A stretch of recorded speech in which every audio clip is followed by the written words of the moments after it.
예수 그리스도의 사도 베드로는 본도, 갈라디아, 갑바도기아, 아시아와 비두니아에 흩어진 나그네,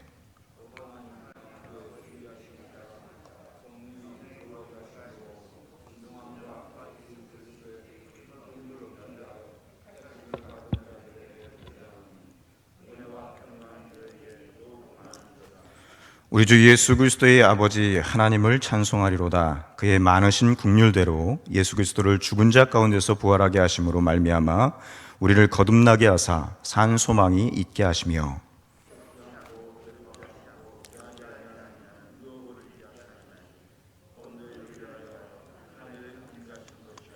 너희는 말세에 나타내기로 예비하신 구원을 얻기 위하여 믿음으로 말미암아 하나님의 능력으로 보호하심을 받았느니라.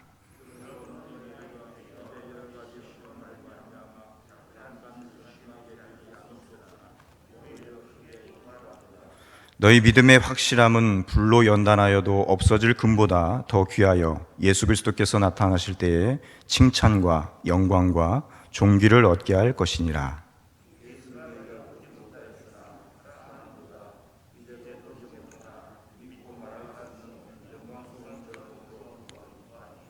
믿음의 결국 곧 영혼의 구원을 받음이라.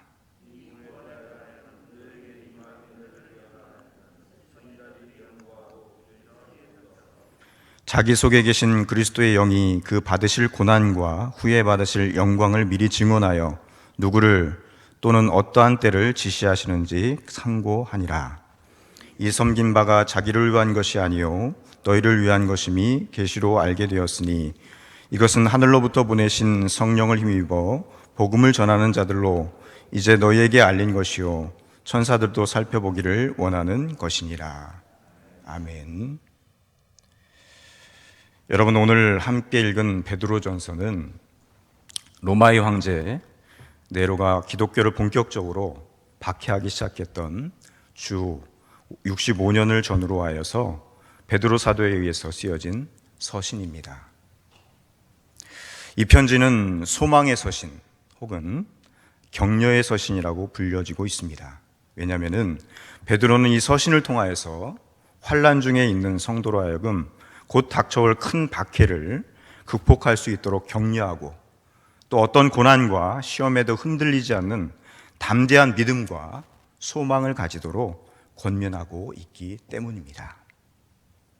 따라서 이 편지는 고난 속에서 개인적으로 또 민족적으로 우리가 어떻게 살아야 할 것인가, 특별히 우리가 이 고난을 어떻게 이기고 감당해야 할 것인가를 말씀해주는 소망의 말씀이 되는 것입니다. 본문 1장 1절 2절에는 이렇게 시작하고 있습니다. 예수 그리스도의 사도 베드로는 본도, 갈라디아, 갑바도기아, 아시아와 비두니아에 흩어진 나그네에게, 이 서신의 수신자를 흩어진 나그네에게라고 그렇게 명시하고 있는 것을 볼 수가 있습니다. 여러분, 우리는 모두 각처에 흩어진 나그네들입니다. 그런데 단순히 흩어져 있는 것이 아니라 씨를 뿌리기 위해서 흩어진 나그네라는 것입니다. 주님께서 그리스도인들을 흩어놓으실 때는 그 뜻이 있어서 흩으시는데 우리가 복음의 씨를 뿌리기를 원하신다는 것입니다. 그러므로 그의 백성이 흩어지는 것은 하나님의 놀라운 뜻과 경륜과 하나님의 계획 가운데서 이루어진다는 사실입니다. 여러분, 우리가 흩어진 나그네라고 하는 것은 여기가 우리의 고향이 아니기 때문이기도 합니다. 그래서 그리스도인들은 하늘의 본향을 사모하면서 하나님 백성다운 삶을 살아가야 하는 것입니다. 나그네가 원주민과 같은 삶을 살 수는 없는 것입니다. 우리 그리스도인들이 세상 사람과 원주민과 같은 삶을 산다면 그것은 분명히 잘못된 삶인 것입니다. 그래서 우리는 그들과는 구별된 삶을 살아야 될 줄 믿습니다. 여러분, 그렇다면 세상 사람들과 구별된 삶을 살기 위해서 베드로를 통해서 주시는 메시지가 무엇입니까? 오늘 말씀을 통해서 힘들고 어려운 시기를 보내는 이때에 주님이 주시는 새 힘을 얻어서 슬기롭고 지혜롭게 이겨낼 수 있는 저와 여러분들에게 소망합니다. 오늘 본문 말씀을 통해서 주시는 첫 번째 메시지는 고난의 의미가 무엇이고 왜 있어야 하는지를 알아야 한다는 것입니다. 우리가 어려움을 당했을 때 그 어려움이 왜 일어났는가? 이 어려움을 통해서 하나님께서 우리에게 깨닫게 해주시는 것은 무엇인가? 이것을 우리가 알아야 된다는 것이죠. 이 세상에서 고난을 좋아하는 사람은 아무도 없습니다. 그러나 고난이 우리에게 닥치는 것은 필연입니다. 아무도 피할 수 없습니다. 예수 믿는 사람이나 예수 믿지 않는 사람이나 고난을 당하는 것은 마찬가지라는 사실입니다. 예수님께서도 일찍이 제자들을 향해서 이렇게 말씀하셨습니다. 너희가 세상에서 환난을 당하나 담대하라. 내가 세상을 이기었노라. 예수님을 따르는 제자가 고난을 당합니다. 아니, 주님도 고난을 당했습니다. 죄가 없으신 주님께서도 고난을 당하신다면 죄 많은 우리 인생들이야 말할 것도 없이 고난이 있음은 당연한 것입니다. 그래서 우리는 그 고난을, 어려움을 겸허히 받아들이는 태도가 있어야 된다는 것입니다. 우리가 당하는 고난에 의미 없는 고난은 없습니다. 그렇다면 하나님은 왜 우리가 고난을 당하게 하십니까? 왜 어려움을 주시는 것일까요? 오늘 주신 말씀 1장 7절을 보시겠습니다. 너희 믿음의 확실함은 시련이 불로 연단하여 없어질 금보다 더 귀하여 예수 그리스도에 나타나실 때에 칭찬과 영광과 존귀를 얻게 할 것이니라. 금이 정금되는 것은 그냥 되어줄 수 없습니다. 뜨거운 용광로를 거쳐서 불순물이 다 타버리고 녹아버린 다음에야 불로 연단해도 없어지지 않느냐는 금이 나오는 것입니다. 마찬가지로 우리 삶에서 고난이라는 용광로를 거치는 동안에 정금과 같이 그리스도인의 바른 신앙과 고귀한 인격이 나오게 되는 것입니다. 구약성경 욥기에 보면은 욥이 사람으로는 그 누구도 경험할 수 없을 만큼 최악의 고난을 당하면서 한 말이 있습니다. 우리가 잘 아는 욥기서 23장 10절 말씀입니다. 내가 가는 길을 오직 그가 아시나니 그가 나를 단련하신 후에는 내가 숨금같이 되어 나오리라. 또한 요한계시록 2장 10절에는 이렇게 말씀하고 있습니다. 너는 장차 받을 고난을 두려워 말라. 볼지어다 마귀가 장차 너희 가운데서 몇 사람을 옥에 던져 시험을 받게 하리니 너희가 10일 동안 환난을 받으리라. 네가 죽도록 충성하라. 그리하면 내가 생명의 면류관을 내게 주리라. 우리가 당하는 어려움들, 고난을 잘 극복하고 나갈 때 우리에게 그것은 칭찬과 영광과 존귀가 되어서 돌아올 수 있다는 것입니다. 오늘 본문을 통해서 주시는 두 번째 메시지는 고난을 통하여 영광을 기대하라고 하십니다. 우리가 고난을 극복하면서 살아갈 때 거기에는 주님의 놀라운 영광이 있습니다. 오늘 주신 말씀 1장 7절 말씀을 다시 한번 보도록 하겠습니다. 고난을 받는 성도들에게 주님의 영광을 약속하고 있는 것을 볼 수가 있습니다. 예수 그리스도께서 나타나실 때에 칭찬과 영광과 존귀를 얻게 할 것이니라. 또한 본문 11절에는 이렇게 또 말씀하고 있습니다. 자기 속에 계신 그리스도의 영이 그 받으실 고난과 후에 얻으실 영광을 미리 증언하여 어느 시 어떠한 때를 지시하시는지 상고하니라. 우리가 어렵고 힘들 때 무엇을 기억해야 되는가? 이 어려운 현실을 묵상하고 그것을 기억하라고 말씀하고 있지 않습니다. 그리스도의 고난을 기억하고 우리 주님께서 그 고난을 어떻게 이겨내셨는가 바라보라는 것입니다. 예수님도 고난을 받으셨기 때문에 주님께서 영광이 찾아왔던 사실을 우리에게 상기시켜주고 있는 것입니다. 사랑하는 성도 여러분, 그러므로 우리가 고난 중에도 해야 할 일은 인내와 충성으로 하나님께 영광을 돌리는 것입니다. 더욱더 믿음 안에서 기도하고 말씀 안에서 지혜롭게 행동해야 될 줄로 믿습니다. 그래서 우리가 이렇게 삶을 살아간다면 그것이 바로 하나님께 영광이 되는 그런 삶이 될 줄로 믿습니다. 내가 죽도록 충성하라. 그리하면 내가 생명의 면류관을 내게 주리라. 주님의 약속입니다. 여러분, 오늘 본문을 통해서 주시는 세 번째 메시지가 있습니다. 그것은 고난을 통해서 소망을 가지라고 그렇게 베드로 사도는 우리에게 가르쳐주고 있습니다. 나를 에워싸고 있는 고난이 아무리 무겁고 숨막히는 것이라고 해도, 그것이 아무리 아픈 것이라고 해도 또 소망을 가져야 된다는 것입니다. 로마 속담에 보면은 이런 말이 있습니다. 소망이 있는 곳에 삶이 있다. 소망이 있는 곳에 뭐가 있다? 삶이 있다는 것입니다.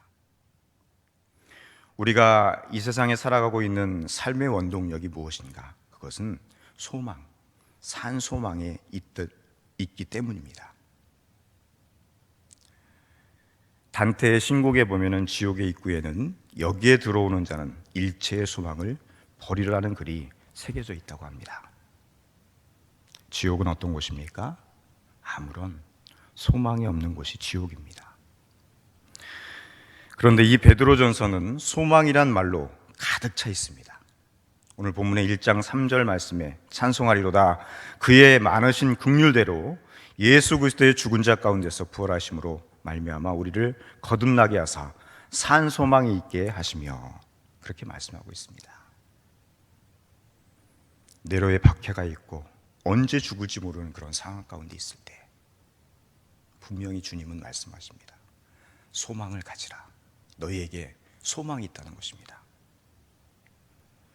우리가 어떻게 산 소망을 가질 수 있습니까? 하나님이 우리를 선택하셨기 때문입니다. 베드로는 고난 중에 있는 성도들에게 향하여서 여러분은 택함 받은 사람들입니다. 그렇게 이야기를 하고 있습니다. 그럼 우리가 당하는 고난이 아무리 어려운 것이라고 해도 절대로 실망할 수 없습니다. 왜냐하면 하나님이 우리를 선택하셨기 때문입니다. 한 걸음 더 나아가서 하나님의 긍휼하심 때문에 우리가 산 소망을 가질 수 있는 것입니다. 여러분, 우리가 왜 기도합니까? 어려움에 처했을 때 왜 기도합니까? 하나님, 긍휼을 베풀어 주시옵소서. 다시 한번 이 나라의 민족과 우리에게 긍휼을 베풀어 주셔서 이 어려운 때를 지나가게 하옵소서. 이런 소망이 있기 때문에 우리가 기도하는 것 아니겠습니까? 본문 3절 말씀에 그 많으신 긍휼대로 예수 그리스도의 죽은 자 가운데서 부활하게 하심으로 말미암아 우리를 거듭나게 하사 산 소망이 있게 하시며, 그렇습니다. 부활의 소망을 가진 자에게 어떤 어려움이 닥쳐도 거기에 소망을 두고 그것을 이겨나갈 수 있는 그런 소망을 주시는 그 주님을 바라보고 나갈 때 우리는 이 어려운 상황을 능히 이겨나가게 될 줄로 믿습니다. 여러분, 우리가 이 세상에 태어날 때는 다시 죽을 수밖에 없는 아무런 소망 없는 상태로 태어났습니다. 절망에 이르는 존재로 태어났으나 거듭나는 순간에 소망을 갖게 된 것입니다.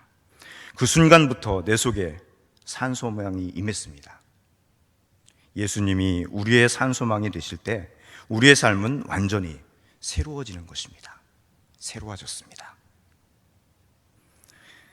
영국의 에드워드 모우트라는 37살 난 캐비넷을 만드는 제조공이 있었습니다. 이 사람은 젊은 시절에 공장에서 일하면서 열등의식, 또 반항심, 불평과 원망으로 가득 차 있으면서 그렇게 일을 했습니다. 그러므로 그의 삶은 그에게 전혀 의미가 없었고 소망이 없었습니다. 그런데 어느 겨울 그가 런던 거리를 배회하다가 자그마한 그러한 교회를 보게 됩니다. 그런데 그 마음 가운데 교회를 가고 싶다는 마음이 드는 거예요. 그래서 예배당에 들어갔습니다. 마침 목사님이 요한복음 3장을 가지고 거듭나는 도리에 대한 설교를 하셨습니다. 아마 니고데모에 대한 그런 이야기를 하신 것 같아요. 그런데 그 말씀을 듣는 순간, 그래, 나도 거듭나야 한다, 그런 강렬한 소원이 일어나기 시작했습니다. 성령께서 그의 마음의 문을 열어주셨고 그는 예수님을 영접하고 거듭나는 체험을 하게 되었습니다. 에드워드 모우트는 거듭난 후에 그의 일기에 이렇게 기록했습니다. 내 망치 소리는 이제 노래하기 시작했다. 내 망치는 이제 춤을 춘다. 그리고 내 눈동자는 생기가 돌고 내 마음속에는 생수가 솟는다. 예수께서 내 마음에 오셨기 때문이다. 나는 거듭났다. 그의 고백이었습니다. 그는 전에 하던 목공일을 계속했지만은 완전히 변했습니다. 그는 행복한 목공이 되었던 것입니다. 그의 삶은 점점 풍요로워졌습니다. 자기가 일하던 목공소가 그의 소유가 되었고 그 목공소는 점점 더 확장되었습니다. 에드워드 모우트는 성공적인 사업가가 되었습니다. 그가 55세 되던 해 자기를 거듭나게 하신 주님의 은혜가 너무도 놀라워서 그 주님께 자신의 전 재산을 바치고 싶었습니다. 그래서 그는 그의 사업을 정리하고 런던에 교회를 하나 세우게 되었습니다. 그리고 그는 신학을 공부하여서 나중에 목사가 되었고 그리스도의 복음을 전하기 시작했습니다. 그가 복음을 전하는 그 첫날, 자기가 오래전에 37살 때 거듭나게 하셨던 주님의 첫사랑을 기억하면서 그 소망을 주신 주님, 그 주님의 은혜가 얼마나 감격스러웠는지 주님을 향한 감사의 시를 썼습니다. 그의 시로 곡을 붙여서 부른 찬송이 바로 오늘 우리가 함께 부른 찬송가 488장입니다. 찬송가 밑에 있는 488장에 보면은 그 밑에 보면 자그마한 글씨로 영어로 E 모트 C 1824 이렇게 기록되어 있습니다. 그 작시를 누가 했느냐? 이 에드워드 모우트가 했다는 것입니다. 이 몸의 소망 무언가 우리 주 예수뿐일세. 우리 주 예수밖에는 믿으리 아주 없도다. 주 나의 반석이시니 그 위에 내가 서리라. 그 위에 내가 서리라. 여러분, 오늘의 고난을 이기고 승리할 수 있는 비결이 무엇입니까? 그것은 우리의 산 소망 되신 예수 그리스도를 믿고 순종하며 살아가는 것입니다. 여러분, 오늘도 이 믿음으로 산 소망 가운데 살아가는 여러분들이 될 수 있기를 주님의 이름으로 축원합니다. 주님을 의지하고 도우심을 구하고 보호하심을 구하고 지혜를 구할 수 있는 우리 믿음의 성도들 다 될 수 있기를 바랍니다. 기도하겠습니다. 하나님 아버지, 감사합니다. 죽을 수밖에 없는 죄인을 그냥 내버려 주지 않으시고 구원해 주시고 고난 가운데서도 소망을 주시고 또 감사와 인내로 오늘을 살아갈 수 있는 힘을 주신 것을 감사합니다. 우리가 어떤 어려움과 고난이 있다 하더라도 부활하셔서 우리의 소망이 되신 주님을 바라보게 하여 주시옵소서. 그 소망을 가지고 이기게 하시고 극복할 수 있는 큰 믿음과 소망을 다시 한번 허락하여 주시옵소서. 좌절 가운데 빠지지 않게 하시고 낙심 가운데 있지 않게 하시고 7번 넘어져도 8번 일어나리라 주의 영광을 높이며 살아가는 복된 삶을 살게 하여 주시옵소서. 그래서 훗날 생명의 멀관을 상금으로 받는 주의 자녀들이 다 될 수 있도록 주께서 은혜를 베풀어 주시기 원합니다. 하나님, 바이러스로 인해서 우리의 마음이 두렵고 또 우리의 마음이 주님을 떠나는 그런 일이 없도록 주님께서 우리의 마음을 지켜주시고 이 어렵고 힘든 때를 주님을 바라보므로 소망을 가지고 살아갈 수 있는 우리 알게 모든 성도들 될 수 있도록 주께서 은혜를 베풀어 주시옵소서. 예수님의 이름으로 간절히 기도합니다. 아멘.